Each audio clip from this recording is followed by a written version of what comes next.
I don't know. Do you guys want to learn about the female reproductive system?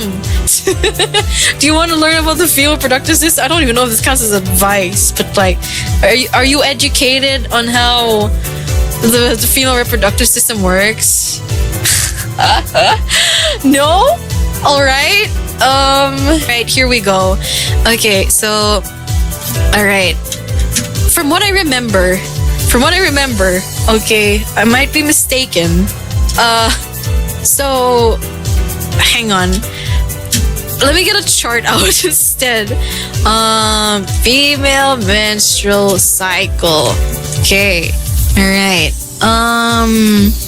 Where is it? I know how to like decipher this, I think.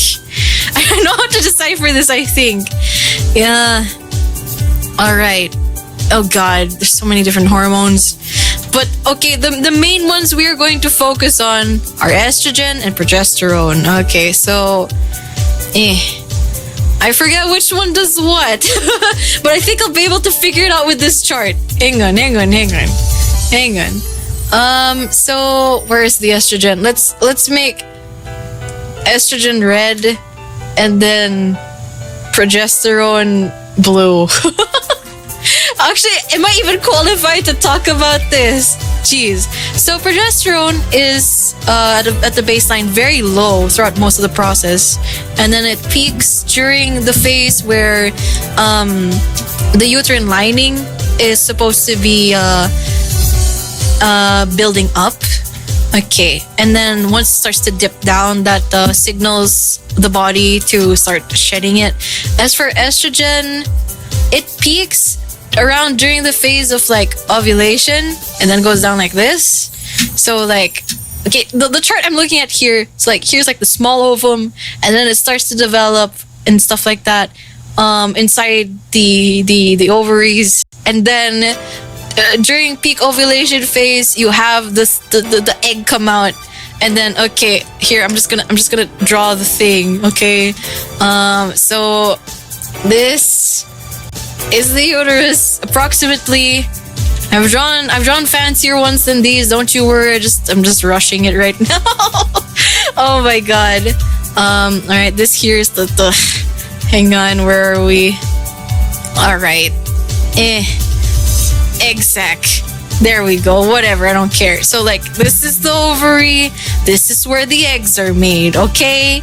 All right. This is where the eggs are made. And once you hit the ovulation period and the eggs are done developing inside, what usually one is released in like out into the fallopian tubes. And if I remember correctly, this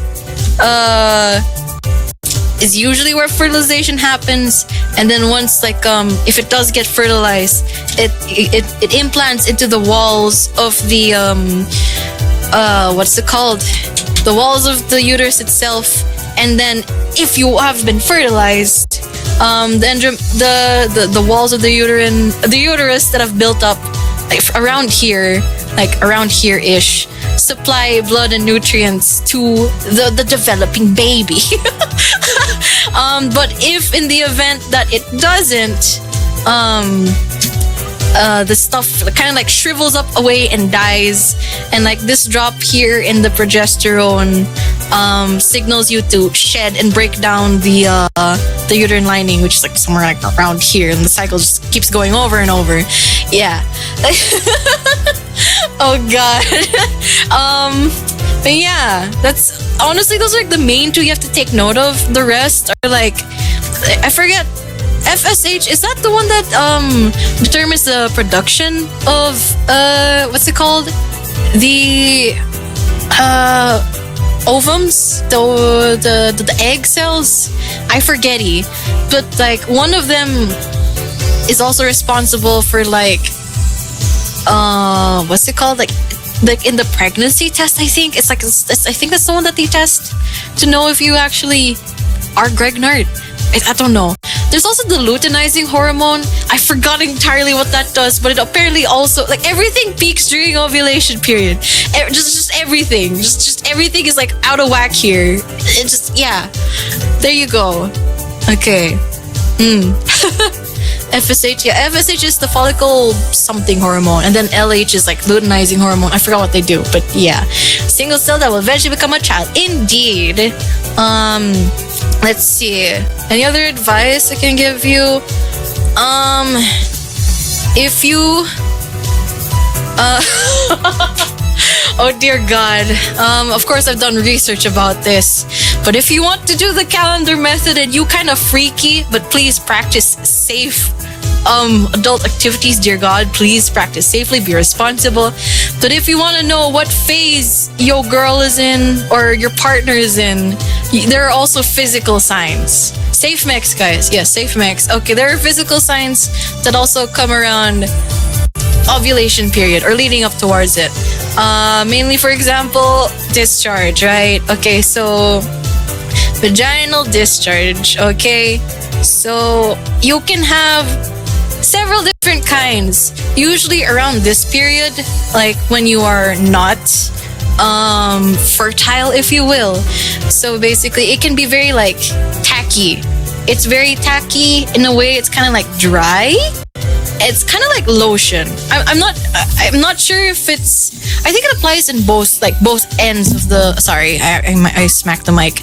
But when it comes to like the ovulation phase, it becomes very stretchy and like kind of like egg whites. There you go. And it's very goopy, and usually a lot of it comes out. Yes. However, also take it to note that these two are normal, and usually the color is like the color for this one tends to be clear. This one, it's more like white or off-white.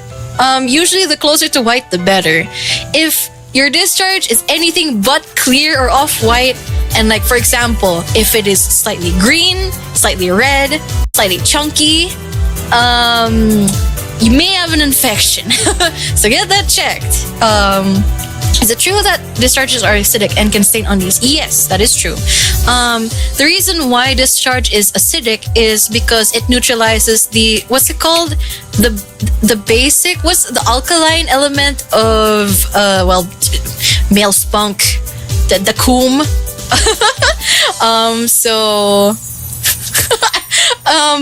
Yeah. How come discharge happens? It's a lubricating and cleaning function of the female body. Because it's internal, right? And everything just kind of stays in there. Discharge is basically like a constant flowing thing that clears out and flushes any like old bacteria or whatever else is staying in there. And like it gets cleaned out in that way. It's a self-cleaning thing. And then lubrication, because if you're doing right? If you're doing that, you're gonna need to be able to move. And like before times invented lube, there was that. Oh, okay. Yes. Okay. All right.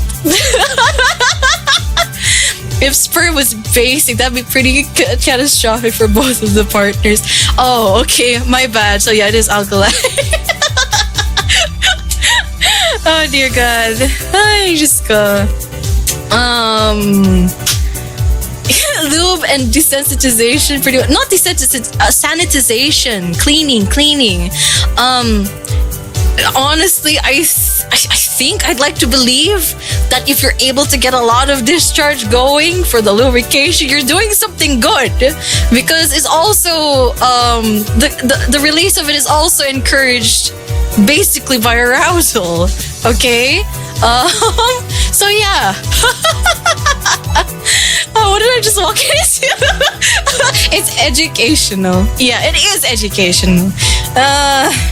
Well, yeah. The more you know. Any other questions, class? Else I'll just erase the whiteboard and we can be on our merry way, okay? It should be normalized to talk about. It's natural. Yeah, it is. It should be. Yeah. I think talking about these kinds of things should be normalized. Mix and she went eventually. Maybe. Oh, God.